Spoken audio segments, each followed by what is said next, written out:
Assalomu alaykum do'stoni aziz. Inaq darsi navbati, darsi 13 az video kursi Behtarin Trading با راه خودآموزی مؤلف حامد اشارت سر میکنیم. درس زیر نام نوبتی ما درس 13 است. در پاپکش شما میتوانید درس 13 رو دیده از اون ثبت ما رو همین ثبت رو چی تماشا کنید. اگر درس رو ثبت کنید درس امروزی ما درباره چی؟ درباره ترگوی رابط ها هستند.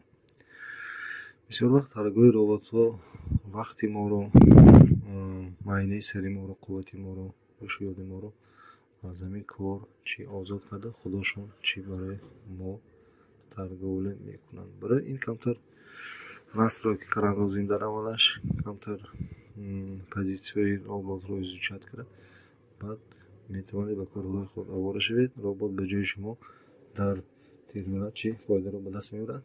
مثال این رو من در ویدیو نوار خود در یوتیوب کانالم گذاشته بودم. در اونجا رابط ما ای بلک درکن چی خودش در دوام $101 چی کار کرد. خیلی این برای تست ثروت بود، سرشوی کار بود. من در شب $15 داشتم.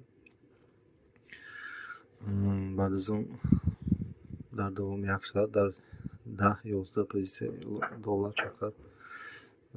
$1 کار کرد. یعنی 90% فایده رو به دست آورد. در اون ویدیو نوار اگر در خاطر داشته باشید یک تزدیل که مینوس برفت 10 تزدیل کرد در پلوس چی کار کرد. اکنون در اونجا من چطور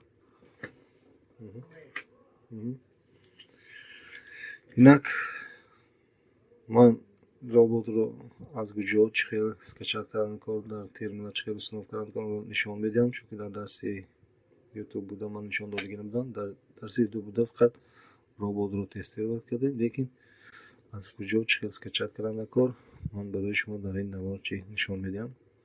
خب با دقت باشید ببینید و آموزید.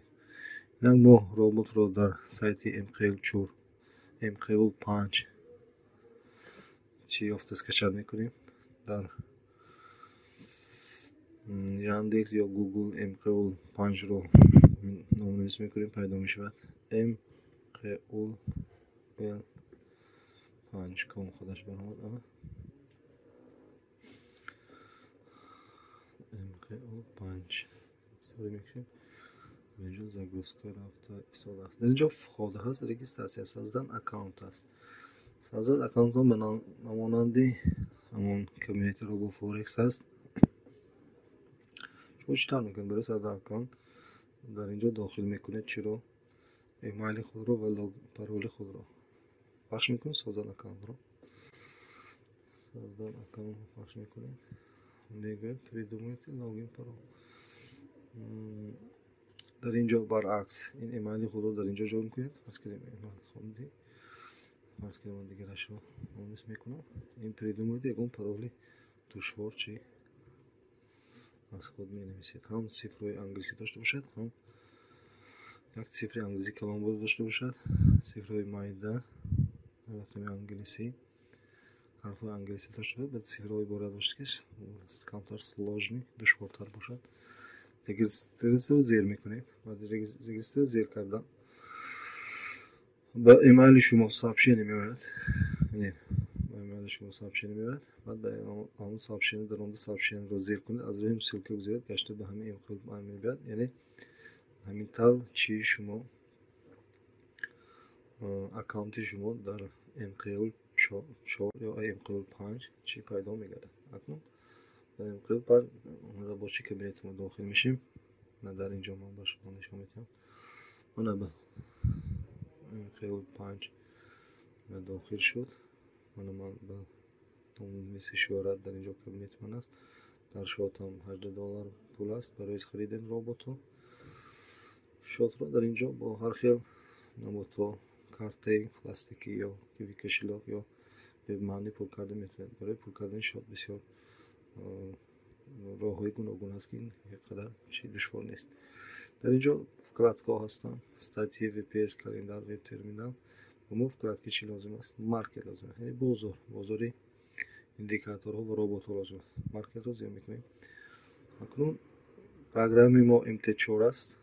اگر شما MT5 استفاده کرده باشید MT5 رو میگیرید. یعنی MT5 میگیرید. یعنی ما MT4 چی ربات ها رو میگیریم. اکنون در اینجا ها ربات ها بسیار هستند، لیکن اون رباتی که من به شما ریکامنداسی میدم نامش چی بود؟ حاضر به یاد میاریم. چیش نامش ایر بلک دراکون بود. ایر بلک دراکون میگیریم، اون رو چی میکنیم؟ ایر بلک دراکون در اینجا ثبت میکنیم.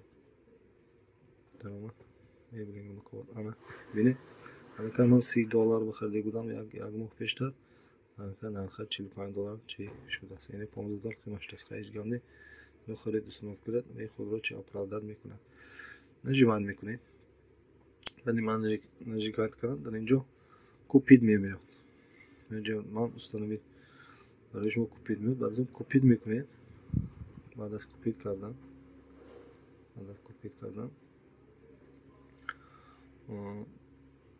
به شما چی میشه؟ از شات شما سنیمت کرده میشد. پول فرض کنید در اینجا اگر $100 داشته باشید $45 سنیمت کرده شاتتون $55 میموند. بعد از اون کوپید کردن به شما اینجا استانوید ترمینالی چی میبیاد؟ خبر میبیاد. استانوید ترمینال گوید و طوری اتکرید رژیم MT4 اوکی میگید. البته در ترمینال MT4 چی رابطه شما پیدا میشه. در قله دست راستی آن در اینجا سابشینی هست و میگوید که شما در اینجا چی وارد شوید. چه وارد میشید؟ همون رجیستراسی که در اینجا در آورده بودید، همون ایمیل، همون لاگین پرول که شما در اینجا حاصل کرده بودید، شما در اینجا نیست چون می ضروری آدرس در آورم و شما چی پیشنهاد میشه؟ همین چیز پیشنهاد میشه، یعنی فامیلی نام شما، اکانت شما در اینجا پیدا میشه. بعد در اینجا رازیل مارکت هست. رازیل مارکت دارید البته ربات در جای شما چی وارد میگرده. من اتکرید میکنم. اتکرید به من لازم نیست چون که در دیگر شات هم میکشم من ربات رو اتکرید میکنه. شما وقتی که اتکرید کرد البته در اینجا در دست چپ در رازیل سفید نیکو برای شما چی پیدا میشه. انا البته چطوری که در درس ویدیو رو که پیش گفته بودم همونطور چیکار میکنید؟ ربات رو صنف کرده میکنید. من باز نشون میدم. اینجا گرفته میپرده البته چی پیدا میشه. разрешите совет торговли. окей انا چی بالنی که ربات چی بکار در اون دست کنم. حالا هم ربات سمالی که ایموجی خفه است، ایموجی خنده نیست. برای این در اینجا автоторговля چی подключать میکنیم. автоторговля چی نشد؟ نه سمالی که خنده دارم در این وقت ربات خودش به چی کار میکنه. اگر خواهید که ربات رو کار نکنه استاپ کنید به ручной режим торговли گذارید отменить میکنید. اینجا رو سرخ میشه. اینا رو نیست زیر کرده خاموش میکنید. разрешить رو галочку رو چیکار میکنید؟ گم میکنید. اوکی گم شد.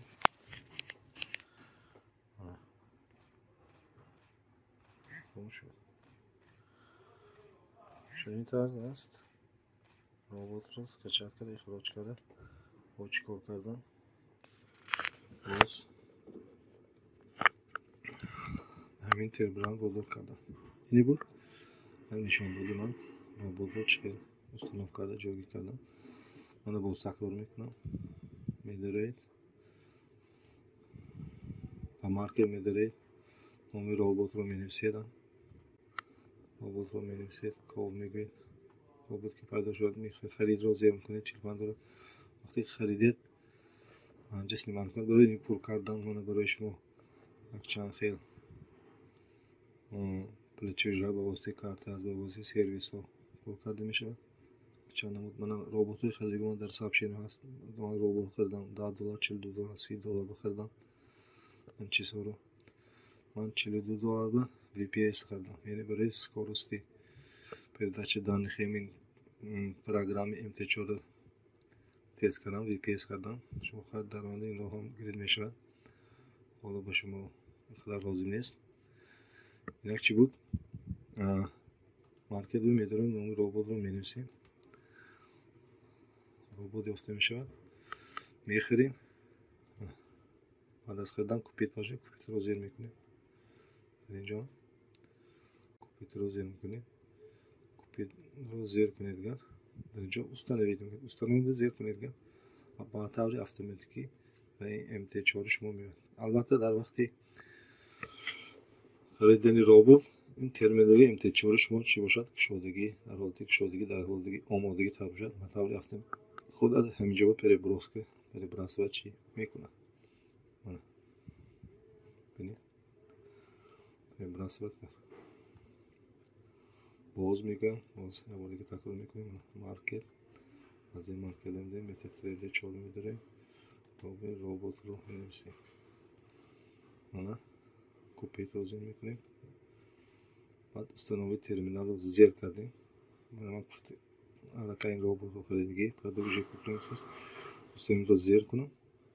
ба таври автоматикӣ программа бижои переброса мекунад. ба терминал переброса мекунад. аллакай дар инҷо меояд. بعد чикор мекунед? Add create мегӯед. вақти add create гардид, аллакай дар инҷо робот пайдо мешавад. بعد роботро гирифта ба терминал ба график мепайд. ин буд чӣ тавр сабти робот дар терминал MT4 ва чӣ тавр онро активизация кардан дар терминал 4. яъне сабт кардан, ихроҷ кардан аз MQ5 بعد аз MQ вақте ки установид терминал мегӯед, ба таври автоматикӣ дар инҷо чӣ установка мешавад. мана ягон саволу дар суол бошад, албатта ба ман тамос бигиред. ягон мушкилӣ, ягон ҷо душворӣ кашид, ба ман занг бизанед, ба тамос бигиред. ман албатта ёрии худро мерасонам. инак дарси мо бо ҳосил. Худоҳофиз. то барномаи худо. дар паноҳи худо. то бухӯред.